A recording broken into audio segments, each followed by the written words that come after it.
Alright guys, welcome to RC Mojo. This week we're going to make a start on the Hercules Hobbies 1/14th scale RC tractor truck, or to give it its proper name, the Mercedes Actros.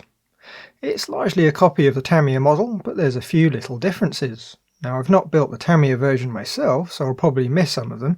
If you spot any during the build, tell us in the comments. It will be interesting to see what's what. First, in the manual we have the usual equipment check. We'll need a pair of standard size servos. Now they don't need to be anything special, the main thing is that they centre up nicely. It can be a bit hit or miss with the off-brand ones, so if in doubt get something like a Futaba or Spectrum. Just make sure they have at least a single ball race on the output. Next is the receiver. Now we're going to use this little 3-channel one just to get the truck running to make sure it all works. The whole idea of this truck is to act as a test bed for some custom electronics, so it's going to be replaced at some point anyway. There's the ESC, which we will borrow from another model. It doesn't need to be anything amazing, as long as it goes both forwards and reverse, and preferably has some sort of brake, it'll be good enough to get us moving.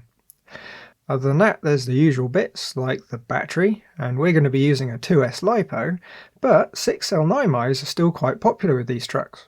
They also list a transmitter batteries, and a charger, and interestingly they have a motor there too. Interesting because if you watched the What's in the Box video, you will have seen the kit comes with a motor already. Next there's the tools, starting with a couple of Phillips drivers, a middling size one and a small one. With the inevitable low-cost screws, it's really important to have screwdrivers that are in good condition. If they're a bit worn, they're going to strip the heads in no time. Some pliers. We've got some parallel jawed ones here, which always come in very useful, but some needle nose pliers are good to have too, for those hard to reach places. You'll need a knife, and hopefully this one's still sharp. Anything with a fairly fine blade will do. It's mostly for trimming and tidying up the plastic bits. A pair of flush cutters. Now this one came with my 3D printer to cut filament. It does a good job with plastic, but I think if you tried cutting wire, the edges wouldn't last 5 minutes. They do work a treat for cutting the parts from the trees though. A nice little cross wrench. Now this one's probably from a Tamiya kit, but Hercules Hobbies do supply one. It's in this sealed bag along with some grease and a very leaky oil bottle. Now I'm not really into the idea of having to clean all those bits, so they can just stay sealed up in the bag. Most of the screws are Allen head, so we'll need some Allen keys or drivers. Now personally I prefer good old keys. These ones are Bondus and work a treat. If you use the ones from the kit or a cheap set, you might find them starting to round off and slipping before you finish the build. Since I'm not going to be opening this bag with the grease in, we'll need a pot of grease. Good old Castrol multi-purpose usually does the trick. A pot like this from Halfords will last pretty much forever for RC use. Having said that, I've still got some leftover little pots from the 3 Racing X-Reel and G-Made gum. They're a little bit thicker than the Castrol stuff, which might be a good idea with the chunky gear set. The last thing that comes to mind is we're more than likely going to need some thread lock just here and there. Blue will do nicely, as it's a nice medium. Avoid the red stuff though, unless you really want to make the build very permanent. There might be other tools and bits along the way that we'll find useful, but that little lot should get most of the jobs done quite happily. Right then, to the build. Unfortunately, this one starts with the servos. It makes sense in terms of the build order, but I do like it when manuals start with something like the chassis rails so you feel like you've done something. Fitting the servo savers is a bit dull as an opener. In the first bag we get a nice set of metal bits for mounting things to the chassis. A big bag of screws and a smaller bag with the servo saver springs and some other small parts in. Because the parts are separated by build steps rather than by size, we can put all the parts in some pudding pots so we don't lose anything. If everything's present and correct, we shouldn't need to go into any other bags for metal parts for steps 1 to 5. For plastic parts we'll need a bunch of stuff from the E-tree to make up the servo savers. It's worth noting there's 2 types. The steering servo gets a fixed length saver, and the shift servo gets a fancy one where you can finely adjust the length. The top set for the steering servo goes E2, 11, 1 and 13. There's 2 bosses. E13 is for Futaba, which is compatible with our servos. The bottom set is of course the shift servo and goes E2, 6, 7, 1 and 12. And just like the above, E12 is the Futaba boss. Next we have the metal bits, where we need the two metal springs, a 5mm ball end, a 4mm ball end, an M3 plain nut, and an M2 plain nut, a 3x10 self-tapper, and a 3x15 self-tapper. For the servos, I was going to use Altern AAS 700s. I quite like the ones we used on the Grand Hauler. Unfortunately, the shop I ordered them from ran out of stock, so they substituted these ones. Radiant RS BS 201 PG. I've never heard of them before, and I don't know if they're going to be any good. They look alright, and the shop did recommend them, so they should be good enough. To set up the servos, we're going to need to power them up and centre them. The manual shows using the radio gear, which of course is perfectly valid. Just make sure you have all the trim centred.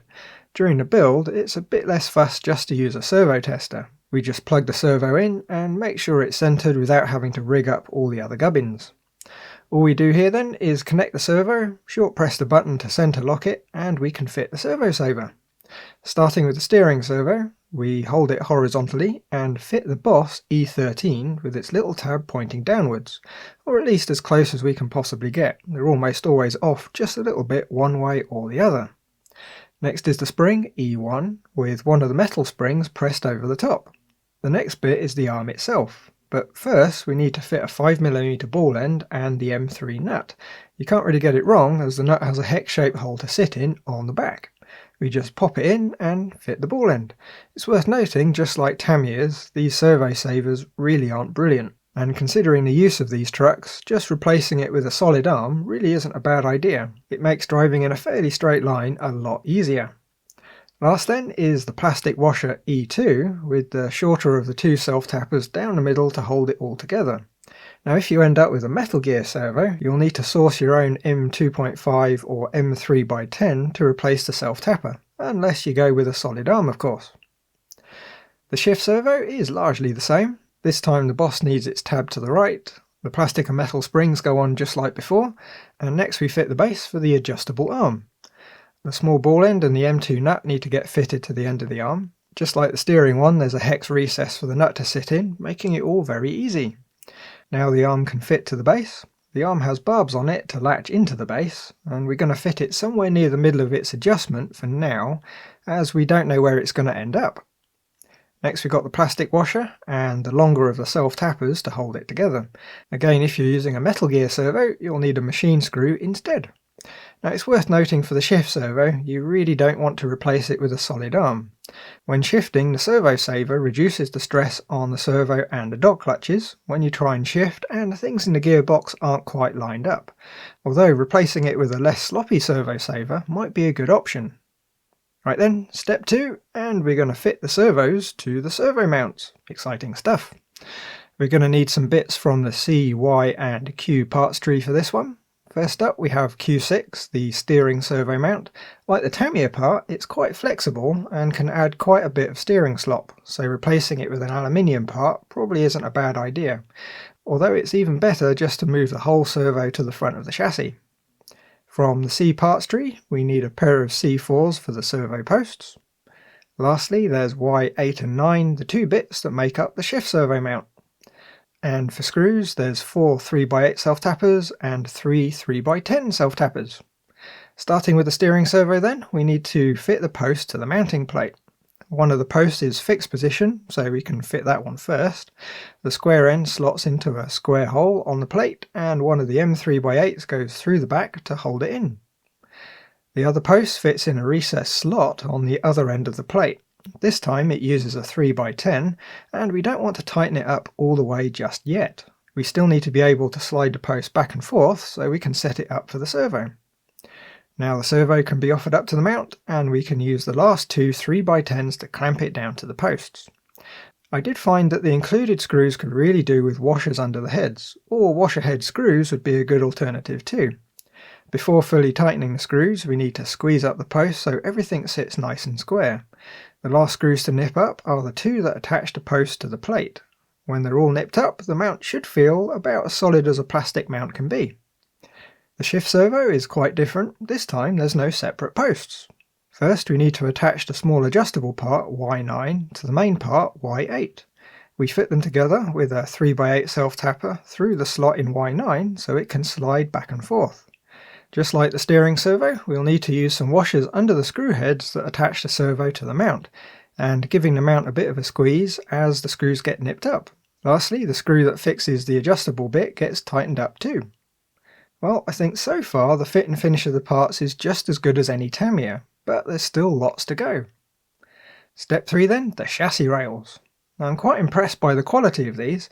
There's no burrs on the ends or around the holes, and the holes that are tapped look nice and clean. It should make for a nice easy assembly. We need a lot of other bits for this step. For metal parts we need 4 panel stays. They end up holding the plastic side panels that sit between the wheels. 2 damper mounts, 2 of each of the front leaf spring mounts, 4 shackle plates, and we've got 2 M3 nylock nuts and 2 3mm washers. Now the washers, by the way, are quite impressive. It's not often you see them with a hole that far off the centre. I think it might be a good idea just to buy a bag of 100 washers if you haven't got any at hand to replace the naff ones. There's also 4 10x12 self-tappers, 2 3x8 step screws and 12 M3x6s. There's a lot of plastic bits too. We need 2 C5s. These secure the front leaf mounts to the rails. Next we've got a single C15 which acts as a guide for the gear shift pushrod. 2 Q13s, the spacer that goes between the shackle plates. And we need 2 Q3s, the spacers that go on the outside of the shackle plates. And lastly, there's 2 P6s that go between the front leaf mounts and the chassis rails. What we're going to do here is build one half on video. There's really not much to gain from showing you both, as except for the gear shift guide, the two are an exact mirror image. Starting at the front with the front leaf spring mounts, we need to grab one of the bent metal mounts and pop a 3x12 self-tapper in the 2 holes on the flat bit. Next, one of the flat mount parts slides over the threads, followed by a plastic P6. The pack now goes into a pair of holes on the bottom edge of the outside, and then the screws thread into a C5. Now, it's a bit fiddly trying to hold it all together while starting the screws. It's tricky to keep everything lined up. It helps if you install the first screw a turn or so, then start the other one. Next, tighten the screws up a little bit at a time, going from one to the other until they're snug. Just behind the leaf mount we need to fit C15, the shift rod guide. It uses 2 of the M3x6s and fits on the very bottom edge of the rail. We'll need to use some thread lock on the screws to make sure it won't come loose. We really don't want to get any on the plastic as it makes it go very brittle. The simple trick is, because the screw threads pop right through the chassis rail, we can put a small spot of thread lock on the exposed threads, then loosen the screws a couple of turns and retighten. It's not perfect, but you'll get just enough down in the threads for it to work. Next we've got the damper mounts. Now it uses 2 more M3x6s and mounts to the next pair of holes on the side behind the leaf springs. Again, a bit of thread lock is a good idea. For the rear leaf mounts, the shackle needs to be assembled on one of the step screws. First on is a Q3 thin plastic spacer, then one of the shackle plates, Q13 the large spacer, followed by another shackle plate, a M3 washer, then one of the panel stays. Just make sure you get it the right way round, as it really would be a pain to find it backwards when the chassis is together. The step screw goes through the plain hole and uses an M3 nylock nut on the back to hold it on. In the other hole we just use another M3x6. Now it does feel nice and sturdy. The important thing though is the shackle plate should be able to move with no real resistance. They should spin around very freely. If they're a bit sticky, find the cause now. It might just be a little bump on one of the plastic spacers that needs trimming. The last bit is the second panel stay. Now this one just fits on with 2 M3x6s, so there's no nuts this time, but make sure you get it the right way around, and it's a good idea to use some thread lock to make sure it actually stays put. So there's one side done, and it does look very tidy. All the bits lined up and fitted perfectly. We just need the other half, which went together just as nicely. And now we're done with step 3, so here we go then, step 4, cross-member assembling. We'll need a nice lot of plastic bits for this one. D2 and D3, the chassis extension bits for the rear. C19, the cross member with the damper mounts. C20, the cross member that goes between the extension pieces. Q1, the cross member forward from the one with the damper mounts. And we've got Q10, some sort of small tank that attaches to Q1. I'm not really sure what it would hold. but it's got fairly flat ends, so it's not going to be holding much pressure. So maybe oil? Answers then on a postcard. For screws and bits, we need two M3 press nuts. Now these have a grippy bit that gets pressed into the plastic, so it stays put. That's the theory at least. We've got two 3mm washers, four 3x8 self-tappers, and two M3x12s. We'll start with the easy bits. So to attach the tank to the Q1 crossmember, all we do is offer it up and fit the two self-tappers to keep it in place. Nothing else to it. Now I'm pretty sure there's some metal aftermarket ones that do look quite a bit nicer, so we might have to swap it at the same time that we do something with the plastic fuel tanks. The next one is the rear crossmember that goes between the chassis extensions. Now it fits very nicely in the narrow end of the wedge. To keep it in, we just use one of the self-tappers on each side. I do quite like the idea of replacing the extension parts with metal bits, just so it matches the rails, although I can't see them doing anything major for the structure, but it would be nice. Right, now for the tricky one. We need to use the two machine screws to pull these press nuts into position. They rely on some fairly tight tolerances to work. If they're loose, they tend to just drop out, and if they're tight, they won't press into the plastic cleanly and will probably still drop out. You'll give them a go though. The Tamiya ones on the Grand Hauler worked fairly well, so you never know. So the first signs really aren't brilliant. Just tighten the screws into the nut and it's spinning quite freely without biting into the plastic. But it's not the end of the world though. We can grab the nut with some pliers and tighten the screw to get the grippy bit started. All being well, after really tightening it down, we should be able to remove the screw and have the nut stay in place. But for now, I'm going to leave the screws in, just in case the nuts decide to drop out. Assuming there's enough clearance, we might be able to replace them with a pair of half or nylon nuts later in the build. Step 5 then, putting it all together. To make it easy to pick which parts go where, we'll lay the cross members as they go on the chassis. At the back we've got the one with the chassis extension, then the damper mount. There's a new one to cut from one of the parts trees to go next. Then we have the one with the tank. In the gap we want crossmember C1, and at the very front we want C2. We'll also need Y1 and Y2, which mount the rear leaf spring and wheel arches, but I didn't see them right away on the diagram. For fixings there's two M3 nylon nuts, 17 3x8 self-tappers, and two 3x10 self-tappers. And when we get there we'll also need the shift servo assembly. Now there's a few ways to go about putting this lot together. I tend to find it easiest to put all the cross members on one side so they're still a bit loose so we can align it all later. The front cross member just gets attached with 3x8 self-tappers. The next cross member is the one with the tank, again attached by two of the 3x8s. Next we have one that's a bit more involved. It's where I notice Y1 and Y2, so there those are. The Y parts line up over the two holes just behind the rear panel stay. We're only using the top hole for now with a 3x10 self-tapper, but before we attach it we need to drop one of the nuts with a nylon down into the lower hole in the crossmember. The hole's got a hex shape, so we end up with a captured nut. We've got the crossmember with the damper mount next. It's only got the one screw per side, but it's an extremely tight fit in the rail, so once it's done up it's really not going to be going anywhere. The last crossmember to go in is the chassis extension one. It slots into the rail and gets two 3x8s right at the end. That just leaves a shift servo, which surprisingly only has one screw to attach it to this side of the chassis. I'm sure it's going to be good enough, but I can see it flexing a bit. With all the cross members a little bit loose so they can still move around, we can offer up the other rail and fit all the screws. Just remember to drop the nut into C1, you really don't want to find it missing when you come to use it. When done we just need to go around and nip up all the screws so you have a nice solid and straight chassis. And I must say it does feel very nice. A good foundation for the rest of the build. And other than the press nuts, all the other fits and finishes have been well up to the task. Pretty good I think. So that's going to be it for this week. I'm not sure what we're going to do next time. It might be a bit more of this, or maybe we'll do some lighting. Anyway, thanks for watching. Like if you liked, subscribe if you haven't, and leave a comment if you've got something to say. Bye guys!